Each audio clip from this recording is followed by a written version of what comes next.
अस्सलाम वालेकुम। इस वीडियो में हम अब हीमोस्टेसिस की बात करेंगे। Haemostasis haemorrhagic disorders and thrombosis एक ही कहते हैं, अलग से सब टॉपिक है। इसमें अब सबसे पहले मैं हीमोस्टेसिस की बात कर रहा हूँ। अब जो ये वीडियो है ये बेसिकली एक तरफ से रिवीजन टाइप वीडियो ही आप लोगों को लगी, क्योंकि दिस इज़ ऑल फिजियोलॉजी। ये सारी वो चीज़ें जो हम ऑलरेडी पढ़ चुके हैं। इसमें कुछ कुछ चीज़ें हैं जो न्यू हैं, तो उस कुछ न्यू चीज़ों की वजह से ही इस पूरे चैप्टर पर वीडियो बनानी पड़ गई। लेकिन ये एक तरह से कोई ओवरव्यू, कोई रिविजन की तरह होगा। तो हीमोस्टेसिस वी नो हीमोस्टेसिस क्या होता है। हीमोस्टेसिस बेसिकली होता है कि जब भी हमारी बॉडी में कहीं पे भी कोई वैस्कुलर इंजरी हो गई हो, तो फिर उस वैस्कुलर इंजरी में वो जो डिफेक्ट आया होता है, और वहाँ पे डिफेक्ट में फिर उस डिफेक्ट के थ्रू वो जो एक्सेसिव ब्लीडिंग होने लग जाती है, उस एक्सेसिव ब्लीडिंग को स्टॉप करने के लिए हम वहाँ पे होता क्या है कि उस डिफेक्ट को ख़त्म करने के लिए वहाँ पे एक ब्लड क्लॉट बनता है ताकि ब्लीडिंग को रोका जाए। That is known as hemostasis. उसके अलग से डिफरेंट फेजेस होते थे, तो उसकी हम डिटेल में नहीं जाएंगे। लेकिन क्या कहते हैं, हीमोस्टेसिस इसलिए होता है ताकि इसमें प्लेटलेट्स आते हैं, इसमें डिफरेंट कोagulation फैक्टर्स आते हैं। इसमें सबसे बड़ा एंडोथेलियम अपना रोल प्रोवाइड करता है। और ये होता क्या है, ताकि आपका वहाँ पे ब्लड क्लॉट बन सके जहाँ पे भी वेस्कुलर इंजरी हुई है, और वहाँ से ब्लीडिंग जो है वो कम हो सके। तो सबसे पहला स्टेप क्या होता है, सबसे पहला मोस्ट इंपॉर्टेंट स्टेप क्या होता है, इस इन फिगर्स के थ्रू हम करेंगे। सबसे पहले होती है आपकी वेजो कंस्ट्रक्शन, आर्ट्रियोलर वेजो कंस्ट्रक्शन सबसे पहले होती है, ताकि जिस जगह पे अब इंजरी हुई है वहाँ पे ब्लड फ्लो कम हो। और क्या होती है, आपके जो एंडोथेलियम होते हैं, एंडोथेलियम क्या करते हैं, एंडोथेलियम एक पोटेंट वेजो कंस्ट्रक्टर को रिलीज कराते हैं, which is known as endothelium. इसको रिलीज करते हैं, ये एक साइट ऑफ इंजरी है ताकि वेजो कंस्ट्रक्शन हो, यहाँ पे ब्लड फ्लो कम हो। उसके बाद क्या होता है, उसके बाद आपका आता है प्राइमरी हीमोस्टेसिस। प्राइमरी हीमोस्टेसिस में क्या होती है, आपके जो प्लेटलेट्स होते हैं, प्लेटलेट्स आके बेसिकली इधर प्लेटलेट्स आके अटैच करते हैं। एंड होता क्या है, जैसे ही आपका एंडोथेलियम डैमेज हुआ है ना, क्योंकि एंडोथेलियम डैमेज ही होते हैं जब भी कोई वैस्कुलर इंजरी होती है। अब उसके जैसे होता है कि आपकी जो सब एंडोथेलियल लेयर है वो एक्सपोज हो जाती है। सब एंडोथेलियल लेयर पे क्या होती है, सब एंडोथेलियल लेयर पे होता है आपका von Willebrand factor. Von Willebrand factor is important because von Willebrand factor के साथ ही जाके प्लेटलेट्स आके वो अटैच होते हैं, और साथ में कुछ कोलेजन मॉलिक्यूल्स के साथ भी आपके प्लेटलेट्स अटैच होते हैं। तो होता है क्या, प्लेटलेट्स आपके आते हैं सब एंडोथेलियल लेयर पे, वो वॉन विलिब्रेंट फैक्टर को देखते हैं, उसके साथ जाके वो डायरेक्टली अटैच हो जाते हैं। और अटैच होने के बाद वो फ़ौरन करते क्या है, वो अपनी शेप्स को चेंज कर लेते हैं, बिल्कुल सी अर्चिन्स की तरह वो एक स्पाइक लाइक फॉर्मेशन में आ जाते हैं। पहले फ्लैटेंड होते हैं, फिर वो स्पाइक लाइक फॉर्मेशन में आ जाते हैं। और ये शेप चेंज इसलिए करते हैं ताकि ये अपने सरफेस एरिया को बढ़ा सकें। और उसके बाद क्या करते हैं, ये जैसी शेप चेंज कर लेते हैं उसके बाद ये कुछ ग्रैन्यूल्स रिलीज करते हैं। हम अभी ग्रैन्यूल्स आगे पढ़ेंगे, इनके अल्फा ग्रैन्यूल्स होते हैं और डेल्टा ग्रैन्यूल्स होते हैं, उन सबके डिफरेंट डिफरेंट कंपोनेंट्स होते हैं। तो ये अपने ग्रैन्यूल्स रिलीज करते हैं। उस ग्रैन्यूल्स के रिलीज होने से क्या होता है, फर्दर और प्लेटलेट्स की रिक्रूटमेंट होती है, और फिर फर्दर और प्लेटलेट्स की एग्रीगेशन होती रहती है। ये एक बिल्कुल कहने एक साइक्लिक एक मल्टीप्लिकेशन होती रहती है। यहाँ पे हमने पढ़ा हुआ है कि एक तरफ से ये कहते हैं प्लेटलेट्स बहुत ज़्यादा आते रहेंगे, और वो अपने आप को एग्रीगेट करते रहेंगे, एक्टिवेट भी करते रहेंगे और एग्रीगेट भी होते रहेंगे, ताकि उस वेस्कुलर डिफेक्ट को ख़त्म किया जाए। उसके बाद क्या होता है, सेकेंडरी हीमोस्टेसिस होता है। सेकेंडरी हीमोस्टेसिस में क्या होता है कि जो बेसिकली जो एंडोथेलियम है ना, सॉरी एंडोथेलियम कह रहा हूँ, एंडोथेलियम तो डैमेज हो गया था। अब जो सब एंडोथेलियल सेल है ना, सब एंडोथेलियल सेल्स के पास क्या होता है, सब एंडोथेलियल सेल्स में वी नो कि उधर स्मूथ मसल्स होते हैं, फाइब्रोब्लास्ट होते हैं, उनके पास बेसिकली एक फैक्टर होता है जिसका नाम होता है टिश्यू फैक्टर।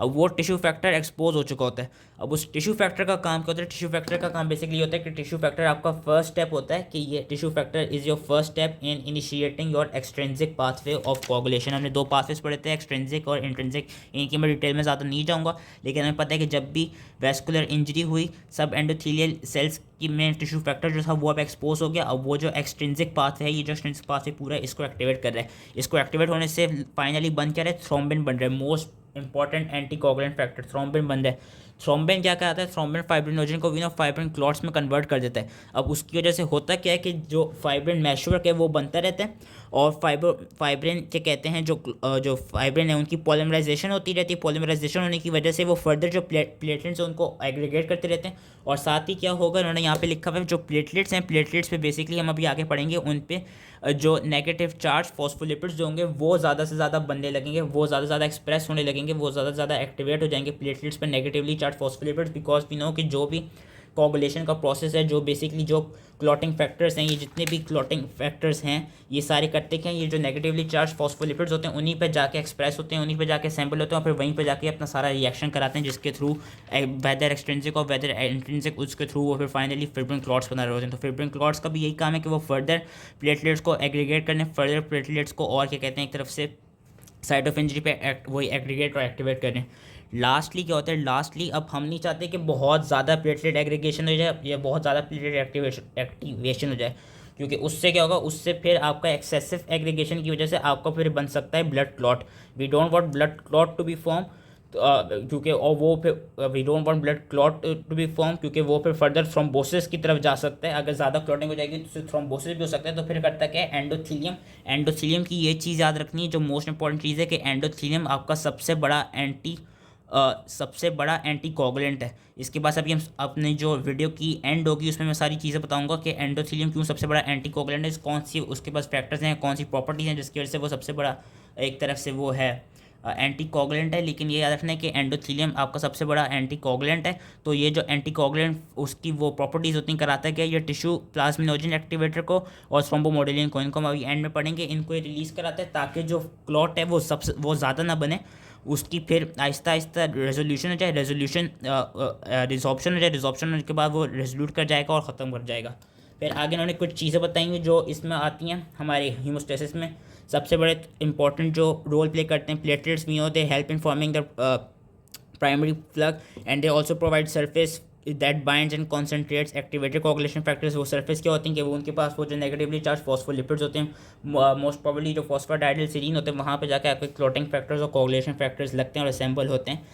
मैंने क्या कहा था, प्लेटलेट फैक्टर्स के पास दो ग्रेन्यूल्स वो जो सिक्रीट करते हैं, अल्फा और डेंस। अल्फा ग्रेन्यूल्स क्या होते हैं, अल्फा ग्रेन्यूल्स के पास एक तो पी सेलेक्टेंस होते हैं उनकी मेम्ब्रेन पे। अब पी सेलेक्टेंस क्या होते हैं, हमने पिछले जो इन्फ्लेमेशन की वीडियो थी उसमें हमने पढ़ा था, उसमें हमने कुछ सेलेक्टेंस पढ़े थे और हमने वो पढ़ा था कि जो सेलेक्टेंस के लाइगेंड है वो एंडोथीलियम के पास है, वेरस सेलेक्टेंस हमने पढ़े थे कि कुछ वाइट ब्लड सेल में होते हैं जो एल सेलेक्टेंस थे, और जो पी सेलेक्टेंस थे वो हमने पढ़ा था कि वो प्लेटलेट्स के पास होंगे। तो वो पी सेलेक्टेंस जो हैं वो बेसिकली प्लेटलेट्स के पास होते हैं, जो कि उन्हें हेल्प करते हैं कि वो फर्दर जाके आपका क्या कहते हैं फर्दर जाके वो एग्रीगेट कर सकें।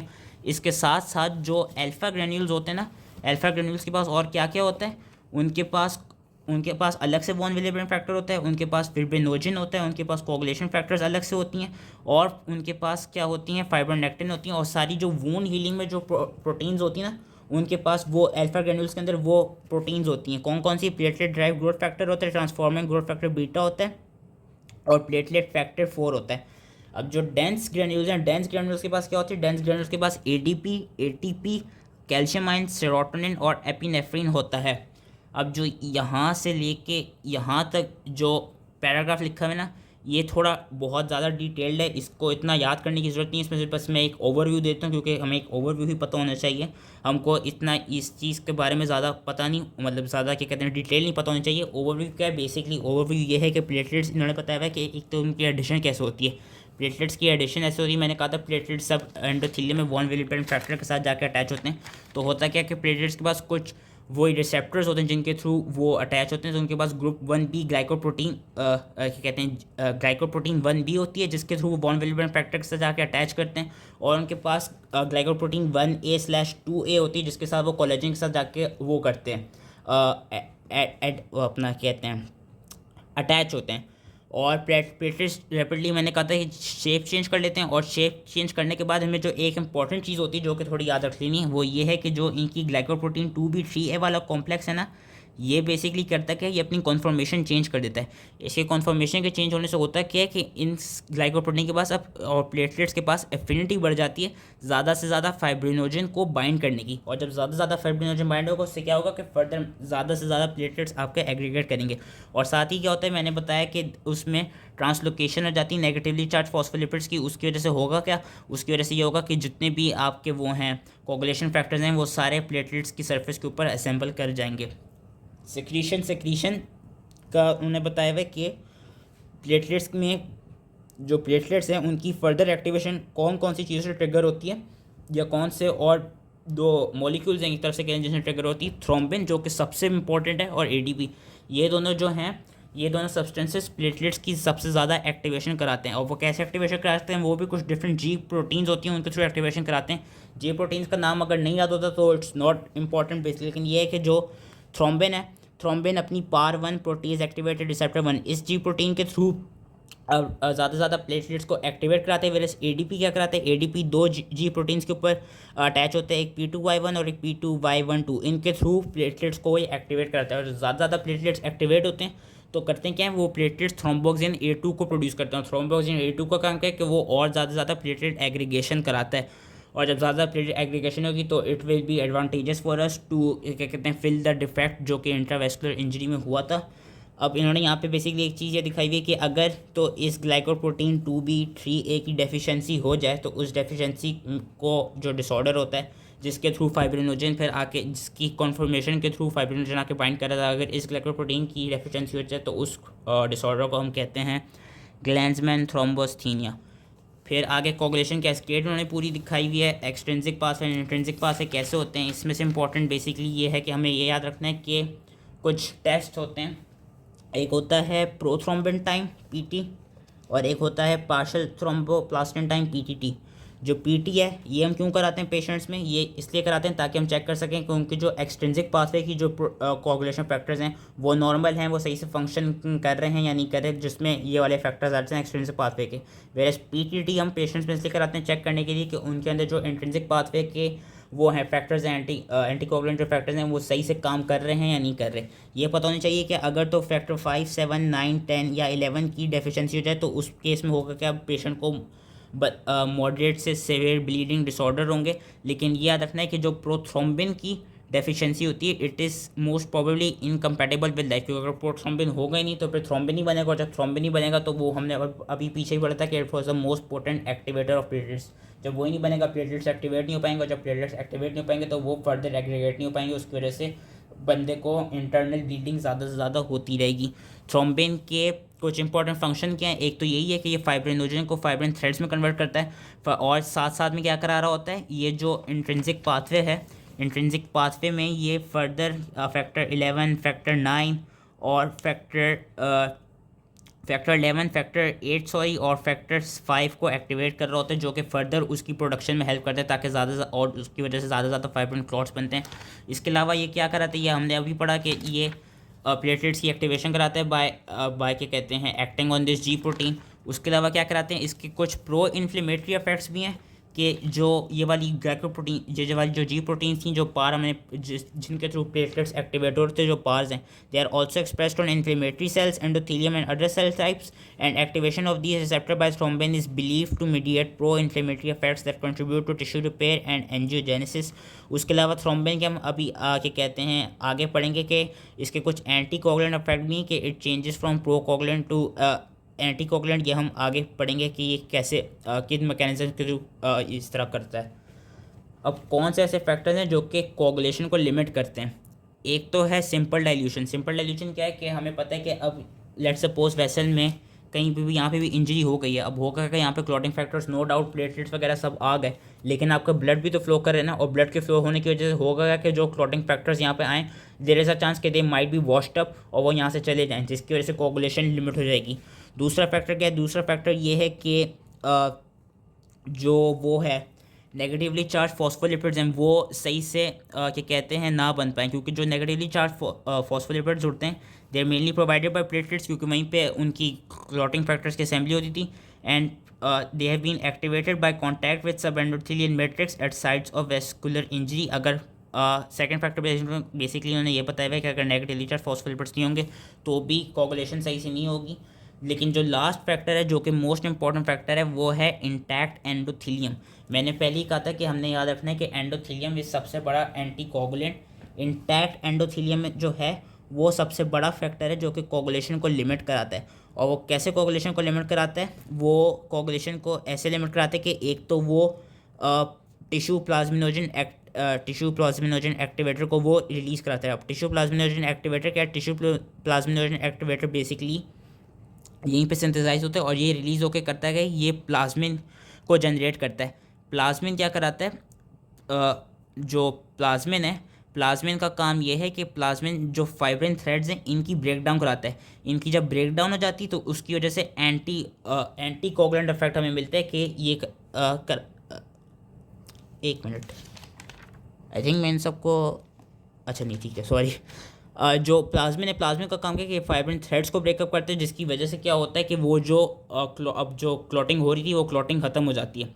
उसके अलावा जो एंडोथेलियम के और जो एंडोथेलियम के और जो इम्पोर्टेंट फंक्शन हैं उन फंक्शन से पहले इसमें मैं पहले इस वाली फिगर को समझाता हूँ। बेसिकली इन्होंने इस छोटे से पैराग्राफ में एक तो ये चीज़ बताई थी एंडोथेलियम की कि वो प्लाज्मिन को सिक्रीट करता है, लेकिन उन्होंने ये भी बताया हुआ कि अगर लेट सपोज वो ज़्यादा प्लाज्मिन सिक्रीट कर दे तो होता क्या है, आपकी बॉडी जो है अल्फा 2 एंटी प्लाज्मिन प्रोटीन्स को सिक्रीट करती, जो कि बेसिकली प्लाज्मिन के इनहिबिटर होते हैं। ये उन्होंने दिखाया हुआ है कि ये फ्री प्लाज्मिन है, ये इसके साथ जाके बाइंड कर जाएंगे, जिसकी वजह से प्लाज्मिन जो है वो इनहिबिट हो जाएगा ताकि ज़्यादा एंटी कोगुलेंट इफेक्ट ना मिल जाए। लेकिन जो मोस्ट इंपॉर्टेंट एंडोथेलियम के एंटी कोगुलेंट इफेक्ट्स हैं वो सारे इन्होंने इस फिगर के थ्रू समझाए हुए हैं कि एक तो इनका प्लेटलेट इनहिबिटरी इफेक्ट्स क्या है कि एंडोथेलियम क्या कराता है, प्रोस्टाग्लैंडिन I2 की सिक्रेशन कराता है, नाइट्रिक ऑक्साइड की सिक्रेशन कराता है और एडिनोसिन डाइफॉस्फेटेस की सिक्रेशन कराता है। अब इन तीनों फैक्टर्स की वजह से क्या होता है, प्लेटलेट एग्रीगेशन इनहिबिट हो जाती है, क्योंकि एक तो प्रोस्टाग्लैंडिन I2 और नाइट्रिक ऑक्साइड का तो हमें पता है कि ये प्लेटलेट एग्रीगेशन के इनहिबिटर हैं। एडिनोसिन डाइफॉस्फेटेस क्या करेगा, अभी हमने पीछे पढ़ा था कि ADP भी 2 ग्लाइकोप्रोटीन्स के थ्रू प्लेटलेट्स को एक्टिवेट करा था। जब हमने ADPase बना दिया तो होगा क्या, ADP बन नहीं पाएगा, जिसकी वजह से प्लेटलेट्स एक्टिवेट हो नहीं पाएंगे। फिर कुछ हेपरिन लाइक मॉलिक्यूल्स होते हैं। हेपरिन लाइक मॉलिक्यूल्स का काम होता है कि वो एंटी थ्रोम्बिन 3 जो हेपरिन लाइक मॉलिक्यूल्स होते हैं वो एंटी थ्रोम्बिन T3 को एक्टिवेट कर देते हैं। एंटी थ्रोम्बिन 3 क्या कराता है, एंटी थ्रोम्बिन 3 जो है वो बेसिकली आगे जाके थ्रोम्बिन को और फैक्टर 9, फैक्टर 10, फैक्टर 11 और एक्टिवेटेड फैक्टर 12 इन सबको वो एक्टिवेट कर देता है। कुछ इसके पास एंडोथेलियम के पास खुद टिश्यू फैक्टर पाथवे इनहिबिटर्स होते हैं जो कि क्या कराते हैं, जो टिश्यू फैक्टर और जो फैक्टर 7 का कॉम्प्लेक्स है उसको इनहिबिट कर देते हैं।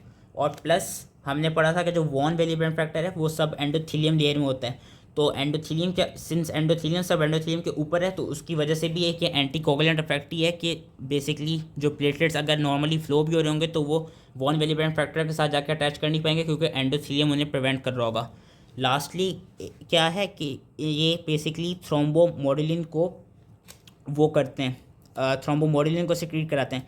अब थ्रोम्बोमोडुलिन का क्या फंक्शन है, थ्रोम्बोमोडुलिन का फंक्शन ये है कि thrombomodulin basically is a inhibitor of thrombin.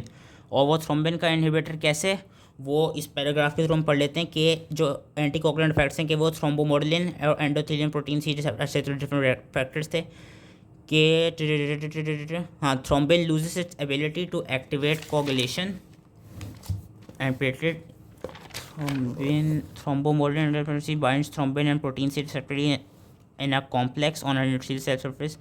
When bound in this complex, thrombin loses its ability to activate coagulation factors and platelets and instead cleaves and activates protein C, vitamin K dependent proteases that requires a cofactor protein S, activated protein C, protein S complex.